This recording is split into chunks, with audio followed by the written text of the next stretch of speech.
नमस्कार। आज की तारीख है 10 नवंबर 2025। आज जब भारत में बिहार चुनाव पर सबकी नज़रें हैं, तो वहीं लगभग 4000 किलोमीटर दूर एक और बहुत अहम चुनाव हो रहा है। हम बात कर रहे हैं इराक के संसदीय चुनावों की। ये चुनाव शायद उतनी हेडलाइंस में नहीं है, लेकिन इनका क्षेत्रीय और आप कह सकते हैं वैश्विक महत्व काफ़ी ज़्यादा है। आज हम द हिंदू में छपे एक विश्लेषण के आधार पर इराक के इन चुनावों की थोड़ी गहराई में उतरेंगे। कोशिश करेंगे इसकी पेचीदगियों को समझने की, ये जानने की कि इराक में दांव पर क्या लगा है, और हाँ, सबसे जरूरी, भारत के लिए इसके क्या मायने हैं। ये चर्चा खासतौर पर यूपीएससी की तैयारी कर रहे लोगों और जो लोग करंट अफेयर्स में रुचि रखते हैं, उनके लिए मतलब काफ़ी काम की हो सकती है। तो चलिए विशेषज्ञ के साथ ये चर्चा शुरू करते हैं। बिल्कुल, ये चुनाव सिर्फ एक आप कहें तो रूटीन इवेंट नहीं है। इराक का जो हालिया इतिहास रहा है, उथल-पुथल भरा, और उसकी जो भू राजनीतिक लोकेशन है, उसे देखते हुए ये चुनाव कई मायनों में एक अहम मोड़ हो सकता है। इसकी परतें खोलना जरूरी है। तो सबसे पहले इसका जो बेसिक स्ट्रक्चर है चुनाव का, वो समझ लेते हैं। सद्दाम हुसैन के बाद ये इराक का छठा संसदीय चुनाव है। हाँ, छठा। और 329 सीटें हैं। उम्मीदवार कितने हैं? लगभग 7800। हाँ, ये आंकड़ा ही अपने आप में मतलब दिखाता है कि कितनी जटिलता है वहां पे। हाँ, और इसमें करीब 32 तो पार्टियां ही हैं। और निर्दलीय उम्मीदवार भी बहुत हैं। सिस्टम वही है, प्रोपोर्शनल रिप्रेजेंटेशन वाला, मतलब अनुपातिक प्रतिनिधित्व। अच्छा। तो पार्टियों को वोट के हिसाब से सीटें मिलती हैं। हाँ। इससे छोटे दलों को भी जगह मिल जाती है। हाँ। लेकिन अक्सर नतीजा ये होता है कि संसद बढ़ जाती है और फिर सरकार बनाने के लिए लंबी, मतलब काफी जटिल बातचीत चलती है। इस बार एक चीज जो ध्यान खींच रही है, वो ये कि करीब 40% उम्मीदवार 40 साल से कम के हैं। ये दिखाता है कि युवा पीढ़ी भी राजनीति में आना चाह रही है। हाँ, ये एक पहलू है। और एक और बात कि समाज तो पितृसत्तात्मक है, लेकिन करीब 1/3 उम्मीदवार महिलाएं हैं, और उनके लिए 1/4 सीटें रिजर्व भी हैं। ये तो अच्छी बात है। हाँ, ये कुछ हद तक आप कह सकती हैं कि प्रगति की संकेत हैं, लेकिन असली चुनौती तो नतीजों के बाद शुरू होगी। सरकार बनाने की जो कवायद होती है, हाँ, वो गठबंधन वाली राजनीति। बिल्कुल। मुख्य रूप से शिया, सुन्नी और कुर्दिश पार्टियां, इनके बीच महीनों तक खींचतान चलने की पूरी संभावना रहती है।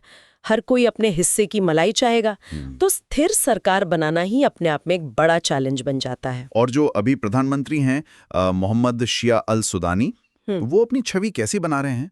सुनने में आया है कि सुशासन बाबू टाइप। हाँ, वो यही नैरेटिव पेश कर रहे हैं। दावे हैं कि 3 साल में 2500 से ज्यादा रुकी हुई परियोजनाएं पूरी की और 10 लाख नई सरकारी नौकरियां दी, जो पहले से ही काफी बड़ी नौकरशाही है उसमें। ये उनका चुनावी प्रचार है। लेकिन उनके जो आलोचक हैं, वो उन्हें अमेरिका का करीबी मानते हैं, जो ईरान समर्थक गुटों को जाहिर है पसंद नहीं। अच्छा। और इराकी राजनीति की कड़वी सच्चाई है, वो है भ्रष्टाचार और एक संस्थागत लूट है, जिसे मुहासा सिस्टम के जरिए, मतलब एक तरह से वैधता मिली हुई है। ये समझना बहुत जरूरी है कि ये मुहासा है क्या भला। हाँ, ये मुआसा है क्या चीज़ है, जरा इसे समझाएंगे। देखिए, मुहासा कोई लिखा हुआ कानून नहीं है, पर ये एक बहुत पावरफुल सिस्टम है। इसके तहत जो सरकार में पावर है और जो सरकारी पद हैं, उनका बंटवारा होता है एथनिक और सांप्रदायिक आधार पर, मतलब शिया, सुन्नी, कुर्द। अच्छा, कोटे की तरह। हाँ, एक तरह से जो गठबंधन जीतता है, उसके नेताओं को करीब 1000 बहुत लुभावने सरकारी पद मिल जाते हैं। फिर वो उन्हें अपने वफादारों, अपने समर्थकों में बांट देते हैं। नतीजा भाई भतीजावाद, बड़े पैमाने पर करप्शन और गवर्नेंस खराब होती है, क्योंकि काबिलियत की जगह लॉयल्टी देखी जाती है। ये इराक की सबसे बड़ी चुनौतियों में से है, सिस्टम के लेवल पर। तो इसी मुहासा और जो 2019-20 में युवाओं का प्रदर्शन हुआ था, जिसे दबा दिया गया था, हाँ, हिंसक तरीके से, इन्हीं सब वजहों से आम लोगों में चुनाव को लेकर एक तरह की उदासीनता है। मतलब कोई खास उत्साह नहीं है। बिल्कुल। आंकड़े देखिए ना, 3 करोड़ लोग वोट देने लायक हैं, पर रजिस्टर सिर्फ 2.1 करोड़ ने कराया। सिर्फ 2.1 करोड़? हाँ, और अंदाजा ये है कि इनमें से भी 40% से कम ही वोट डालने जाएंगे। यानी लगभग 3/4 लोग वोट ही नहीं देंगे। हाँ, जो वोट दे सकते हैं वो इस पूरी प्रक्रिया से दूर रह सकते हैं। ये लोकतंत्र के लिए अच्छी बात नहीं है। ये दिखाता है कि सिस्टम पर लोगों का भरोसा कितना कम हो गया है। ये तो वाकई चिंता की बात है। और फिर भी ऐसी खबरें कि बायोमेट्रिक वोटर कार्ड $100 में बिक रहे हैं। मतलब ये क्या घालमेल है? हाँ, ये हालात की गंभीरता दिखाता है। देखिए, जहां इतनी गरीबी और निराशा हो वहां ऐसी चीजें होती हैं, और सुरक्षा का मुद्दा तो है ही। हाँ, सुरक्षा वो तो हमेशा से एक बड़ा फैक्टर रहा है। बिल्कुल। कई सारे हथियार बंद मिलिशिया ग्रुप एक्टिव हैं, हथियार आसानी से मिल जाते हैं, और जाति सांप्रदायिक तनाव जो है वो सतह के नीचे हमेशा उबलता रहता है। ये सब चुनाव और उसके बाद की स्थिरता पर असर डालते हैं। इसके अलावा और कौन सी पेचीदगियां हैं? और भी हैं, जैसे कुर्दों का अलग होने का पुराना मुद्दा है, इस्लामिक स्टेट यानी आईसिस और अलकायदा का खतरा वो पूरी तरह खत्म नहीं हुआ है, और सबसे अहम, कई पावरफुल इराकी शिया मिलिशिया हैं जिन पर ईरान का बहुत गहरा असर है, उनका संरक्षण है। Iran factor. हाँ, ईरान इन ग्रुप्स के जरिए इराक में अपना दबदबा बनाए रखना चाहता है। इस बार एक और बात हुई है, जो पॉपुलर शिया लीडर हैं मुक्तदा अल सदर, उन्होंने चुनाव के बॉयकॉट का ऐलान किया। पिछली बार तो उनकी पार्टी ने सबसे ज्यादा सीटें जीती थी। हाँ, ये एक बड़ा डेवलपमेंट है। तो उनके इस कदम का क्या असर होगा? माना यह जा रहा है कि सद्र के बॉयकॉट से जो अभी सत्ता में शिया कोऑर्डिनेशन फ्रेमवर्क है उसे फायदा हो सकता है, जिसमें प्रधानमंत्री अल सुदानी भी हैं। हाँ, उनके समर्थक और ईरान समर्थक गुट सद्र के वोटर अगर वोट नहीं डालेंगे तो जाहिर है उनकी विरोधियों की राह थोड़ी आसान हो सकती है। लेकिन सद्र का असर बहुत ज़्यादा है, तो उनकी गैर मौजूदगी इराकी सियासत में एक नया इम्बैलेंस भी बना सकती है। नतीजे क्या होंगे कहना मुश्किल है। तो क्या ये मान लें कि अल सुदानी ही प्रधानमंत्री बने रहेंगे?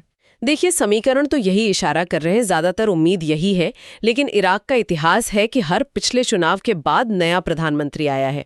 वहाँ की राजनीति बहुत अनप्रिडिक्टेबल है, तो हाँ, संभावना अल सुदानी के पक्ष में है, पर कुछ भी हो सकता है। लेकिन द हिंदू का जो विश्लेषण है वो एक बड़े विरोधाभास, एक पैराडॉक्स की तरफ इशारा करता है कि इतनी सारी खामियां हैं, करप्शन, हिंसा, लोगों में निराशा, बाहरी दखल, लेकिन इसके बावजूद नियमित रूप से चुनाव कराना ये अपने आप में एक उपलब्धि है। इस चुनाव की आप कह सकती हैं सबसे बड़ी अहमियत है, जिसे शायद इम्परफेक्ट डेमोक्रेटिक नॉर्मलसी या अपूर्ण लोकतांत्रिक सामान्य स्थिति कहा जा सकता है। Imperfect democratic normalcy. हाँ, जरा सोचिए, सद्दाम हुसैन का वो क्रूर तानाशाही दौर, फिर उसके बाद जंग, आतंकवाद, भयानक सांप्रदायिक हिंसा, उस सब से गुजरने के बाद हर कुछ साल में चुनाव का हो जाना, ये इराक के लिए लोकतंत्र की तरफ एक छोटा ही सही पर बहुत महत्वपूर्ण कदम है।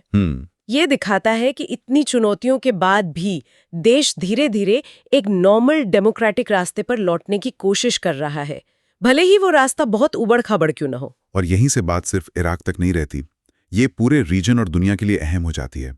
इराक की लोकेशन देखिए, ईरान, तुर्की, सीरिया, जॉर्डन, सऊदी अरब, कुवैत, सबसे घिरा हुआ, और ओपेक में दूसरा सबसे बड़ा तेल उत्पादक। यही इसकी अहमियत है। पिछले 2 दशकों में इराक एक तरह से अमेरिका और ईरान की दुश्मनी का मेन अखाड़ा बना रहा है। दोनों ने इराकी जमीन का इस्तेमाल अपना दबदबा बढ़ाने और एक दूसरे को कमजोर करने के लिए किया है। बिल्कुल। अब अगर इन चुनावों के बाद एक स्थिर और थोड़ी मजबूत सरकार बनती है जो अपने राष्ट्रीय हितों को पहले रखे, तो इराक अपनी संप्रभुता, अपनी सॉवरेनिटी को सही मायने में वापस पाने की दिशा में एक बड़ा कदम उठा सकता है। और ये भी सुनने में आया कि अमेरिकाई सेना की वापसी का भी कुछ तय हो गया है। हाँ, ये एक अहम बात है। इराकी सरकार ने अमेरिका के नेतृत्व वाला जो मल्टीनेशनल फोर्स है, उसकी सितंबर 2026 तक वापसी के लिए बातचीत पूरी कर ली है। ये वही फोर्स है जो 2003 में सद्दाम को हटाने के लिए आई थी। अच्छा। तो इसे इराक द्वारा अपनी सुरक्षा की जिम्मेदारी खुद संभालने और अपनी संप्रभुता को मजबूत करने की दिशा में एक कदम माना जा रहा है। लेकिन ईरान, क्या वो चुपचाप अपना असर कम होने देगा, खासकर जब अमेरिका जा रहा हो? ईरान तो बिल्कुल चाहेगा कि इराक में उसकी पकड़ बनी रहे, खासकर शिया मिलिशिया के जरिए, और वो इराक को अमेरिकी प्रतिबंधों से बचने के लिए एक मार्केट और एक रास्ते के तौर पर भी देखता है। लेकिन यहाँ एक जरूरी बात हुई है, पिछले कुछ सालों में ईरान खुद काफी कमजोर हुआ है। ईरान कमजोर हुआ है? किस वजह से? कई कारण हैं, जैसे इजराइल ने कथित तौर पर ईरान के परमाणु और मिलिट्री ठिकानों पर हमले किए, फिर पूर्व अमेरिकी राष्ट्रपति ट्रंप की मैक्सिमम प्रेशर पॉलिसी थी, और संयुक्त राष्ट्र के प्रतिबंधों का वापस लगना, जिसे स्नैपबैक कहते हैं। अच्छा, वो स्नैपबैक। हाँ, इन सब ने ईरान की इकोनॉमी और मिलिट्री ताकत को काफी नुकसान पहुंचाया है। यहाँ तक कि सीरिया, लेबनान, यमन में जो उसके रीजनल साथी हैं, प्रॉक्सी हैं, वो भी कमजोर हुए हैं। तो इसका असर इराक में भी दिख रहा है? सीधा असर। ईरान समर्थक जो इराकी मिलिशिया हैं, उन्होंने भी हाल के दिनों में अमेरिका और इजराइल के खिलाफ कोई बड़ी मिलिट्री कार्रवाई करने से काफी हद तक परहेज किया है। वो भी दबाव महसूस कर रहे हैं। ये एक अहम बदलाव है। तो इसका मतलब ये हुआ कि अगर इराक में एक मजबूत, थोड़ी राष्ट्रवादी सरकार बनती है, तो वो ईरान की इस कमजोरी का फायदा उठा सकती है। हाँ, ये एक मौका तो है। एक स्थिर और मुखर बगदाद सरकार इस स्थिति का फायदा उठाकर उन ताकतवर शिया मिलिशिया को निरस्त्र करने की, डिसार्म करने की, वो बहुत नाजुक प्रक्रिया शुरू कर सकती है। कैसे? 2 रास्ते हो सकते हैं। या तो उन्हें इराक की रेगुलर आर्मी में शामिल किया जाए, या फिर उनसे हथियार लेकर उन्हें पूरी तरह पॉलिटिकल पार्टी में बदल दिया जाए। आसान नहीं होगा, ये बहुत रिस्क है, लेकिन हाँ, अभी के हालात एक मौका जरूर देते हैं। और कुर्दिस्तान रीजनल गवर्नमेंट KRG, उसकी स्वायत्तता का क्या? उस पे कोई असर? देखिए, पिछले 2 दशकों में बगदाद कमजोर था, तो इराकी कुर्दों ने KRG के जरिए काफी हद तक ऑटोनॉमी हासिल कर ली थी। अपनी सेना, पेशीमरगा, अपने विदेश संबंध, तेल पर कंट्रोल। हाँ। लेकिन जैसे जैसे बगदाद मजबूत होगा, वो KRG पर ज्यादा कंट्रोल करने की कोशिश कर सकता है, खासकर तेल के रेवेन्यू के बंटवारे पर, बॉर्डर कंट्रोल पर। ये सेंटर और कुर्दिस्तान के बीच टेंशन का एक नया पॉइंट बन सकता है। इतनी जो राजनीतिक और सुरक्षा की उठापटक है, इसके बीच इराक की अर्थव्यवस्था, खासकर जो उसका मेन इंजन है, तेल सेक्टर, वो कैसे चल रहा है? हैरानी की बात है, लेकिन इराक का तेल और गैस सेक्टर इन सब पॉलिटिकल उतार चढ़ाव से काफी हद तक अप्रभावित रहा है। अच्छा। हाँ, ये इराकी इकोनॉमी की लाइफलाइन है, तो इसे काफी हद तक सेफ रखा गया है।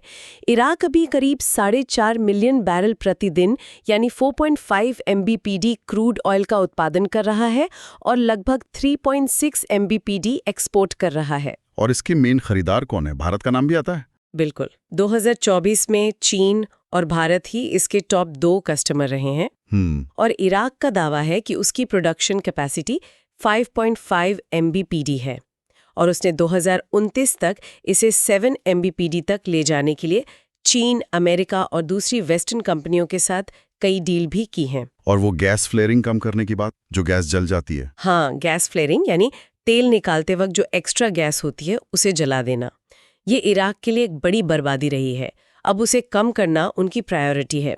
वो इस गैस को कैप्चर करके बिजली बनाने में इस्तेमाल करना चाहते हैं। अच्छा, तो इससे उनकी बिजली की कमी भी दूर होगी? हाँ, जो पुरानी समस्या है बिजली की कमी की, वो हल हो सकती है और पर्यावरण को भी फायदा होगा। तो अब आते हैं सबसे अहम सवाल पर, खासकर हमारे भारतीय श्रोताओं और UPSC की तैयारी करने वालों के लिए।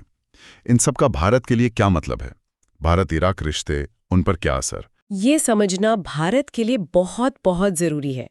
देखिए, 80 के दशक में भारत के इराक से बहुत करीबी रिश्ते थे। हमारी कंपनियां वहां करीब $10 अरब के कंस्ट्रक्शन प्रोजेक्ट्स कर रही थीं। हमारे पास ऑयल एक्सप्लोरेशन ब्लॉक्स भी थे। लेकिन फिर खाड़ी युद्ध हुआ और उसके बाद की अस्थिरता ने इन रिश्तों को काफी नुकसान पहुंचाया। और अभी की क्या स्थिति है? व्यापार वगैरह कैसा है? अभी 2024-25 का जो वित्तीय वर्ष था, उसमें भारत और इराक के बीच टोटल बायलैटरल ट्रेड, द्विपक्षीय व्यापार, $33.35 बिलियन का था। $33 बिलियन, तो वो हमारा बड़ा ट्रेड पार्टनर है। हाँ, इस आंकड़े से इराक हमारा 8वां सबसे बड़ा ट्रेड पार्टनर बनता है। लेकिन इसमें एक पेंच है। ये ट्रेड बैलेंस बहुत बुरी तरह से इराक के फेवर में झुका हुआ है, करीब 9.1 के अनुपात में। 9 गुना ज्यादा हम आयात करते हैं। वजह तो साफ है, कच्चा तेल। बिल्कुल। हम इराक से भारी मात्रा में क्रूड ऑयल इंपोर्ट करते हैं और हमारा एक्सपोर्ट्स उसकी तुलना में बहुत ही कम है। और अब जब यूक्रेन युद्ध के बाद जो रूस से सस्ता तेल मिल रहा था, वो सप्लाई कम हो रही है। वो डिस्काउंट कम हो रहा है। तो बहुत संभावना है कि इराक जल्दी ही भारत के सबसे बड़े क्रूड ऑयल सप्लायर के तौर पर अपनी पुरानी जगह वापस पा लेगा। इससे ये जो ट्रेड इम्बैलेंस है, व्यापार असंतुलन, ये और बढ़ेगा और ये भारत की इकोनॉमिक सिक्योरिटी के लिए एक वल्नरेबिलिटी है, कमजोरी है। तो इस असंतुलन को, इस वल्नरेबिलिटी को दूर करने के लिए भारत को क्या करना चाहिए? क्या सिर्फ तेल खरीदते रहना ही ऑप्शन है? नहीं, बिल्कुल नहीं। अब भारत के लिए ये जरूरी है कि जैसे ही इराक में ये चुनाली धूल बैठती है और नई सरकार थोड़ी स्थिर होती है, भारत हाईएस्ट लेवल पर, प्रधानमंत्री या विदेश मंत्री के लेवल पर इराक के साथ फिर से एक्टिवली जुड़े। अब जरूरत है कि रिश्तों को सिर्फ तेल तक सीमित न रखकर उन्हें बैलेंस किया जाए। ये तत्काल करने की जरूरत है। बैलेंस कैसे किया जाए? किन क्षेत्रों में? देखिए, जो हमारी पुरानी सामाजिक आर्थिक पूरकता थी, सोशियो इकोनॉमिक कॉम्प्लीमेंटेरिटी, उसे फिर से जिंदा करना होगा। Construction, infrastructure, health care, education, IT, in sectors में भारतीय कंपनियों के लिए बहुत मौके हैं इराक में। इस तरह का सहयोग न सिर्फ हमारा ट्रेड डेफिसिट कम करेगा, बल्कि जो नॉर्दर्न गल्फ रीजन है, वहाँ चीन जैसी ताकतों का असर बढ़ रहा है, उसके बीच भारत की स्ट्रेटेजिक प्रेजेंस भी बढ़ाएगा। और इसका एक प्रतीकात्मक महत्व भी है ना, कि रिश्ते सिर्फ तेल के नहीं हैं। निश्चित रूप से ये दिखाने का मौका है कि भारत और इराक दो बड़े और विविधता वाले लोकतंत्र हैं, और हमारे रिश्ते सिर्फ लेन देन वाले, ट्रांजैक्शनल नहीं है। ये आपसी हितों, ऐतिहासिक जुड़ाव और आपसी सम्मान पर आधारित है। एक स्थिर, संप्रभु और समृद्ध इराक सिर्फ इराकियों के लिए ही अच्छा नहीं है, ये भारत के रणनीतिक और आर्थिक हितों के लिए भी बहुत महत्वपूर्ण है। तो अगर हम इसे समेटें तो इराक का ये चुनाव सिर्फ एक और चुनाव नहीं है। इसमें भ्रष्टाचार, जातीय तनाव, बाहरी दखल, वोटर की उदासीनता जैसी गंभीर चुनौतियां हैं। लेकिन साथ ही ये सद्दाम के बाद के दौर में एक अपूर्ण लोकतांत्रिक सामान्य स्थिति की तरफ बढ़ने का प्रतीक भी है। हाँ, और इसके नतीजे न सिर्फ इराक का भविष्य तय करेंगे, बल्कि पूरे मिडिल ईस्ट की जियोपॉलिटिक्स, ग्लोबल ऑयल मार्केट और ईरान अमेरिका रिश्तों पर भी गहरा असर डालेंगे। और जैसा हमने बात की, भारत के लिए इसके बहुत अहम आर्थिक और रणनीतिक मायने हैं, जिन पर नई दिल्ली को गंभीरता से और एक्टिवली ध्यान देने की जरूरत है। और यहाँ हम अपने श्रोताओं के लिए, खासकर जो यूपीएससी की तैयारी कर रहे हैं, उनके लिए एक सोचने वाला बिंदु छोड़ जाते हैं। बिल्कुल, वो सवाल ये है कि इराक की जो गहरी समस्याएं हैं, जैसे मुहायसा वाला करप्शन, ताकतवर हथियारबंद मिलिशिया, गहरे सांप्रदायिक बंटवारे और ऊपर से बाहरी दबाव, इन सब को देखते हुए क्या सिर्फ नियमित चुनाव करा लेना ही इराक की संप्रभुता और स्थिरता को सच में मजबूत करने के लिए काफी है? अच्छा सवाल है। या फिर इसके लिए देश के अंदर गहरे स्ट्रक्चरल रिफॉर्म्स की, राष्ट्रीय स्तर पर सुलह की, गंभीर कोशिशों की, और जो पूरा रीजनल तनाव है उसमें कमी आने की भी जरूरत होगी? ये एक ऐसा सवाल है जिस पर आगे और सोचने की जरूरत है। ये गहन चर्चा जो द हिंदू के विश्लेषण पर आधारित थी, उम्मीद है यूपीएससी की मुख्य और प्रारंभिक परीक्षाओं के साथ साथ आम जानकारी रखने वालों के लिए भी उपयोगी रही होगी। अगर आपको ये विश्लेषण पसंद आया तो कृपया इसे लाइक करें, हमारे चैनल द डीप डाइव को सब्सक्राइब करें, ताकि आप भविष्य में ऐसी और महत्वपूर्ण चर्चाएं मिस ना करें। और हाँ, अगर आपके कोई सवाल हैं या कोई विचार हैं तो नीचे कमेंट सेक्शन में जरूर लिखें। हम कोशिश करेंगे कि उन्हें अपनी अगली चर्चाओं में शामिल करें। अगली बार फिर मिलेंगे एक और अहम विषय के गहन विश्लेषण के साथ। धन्यवाद।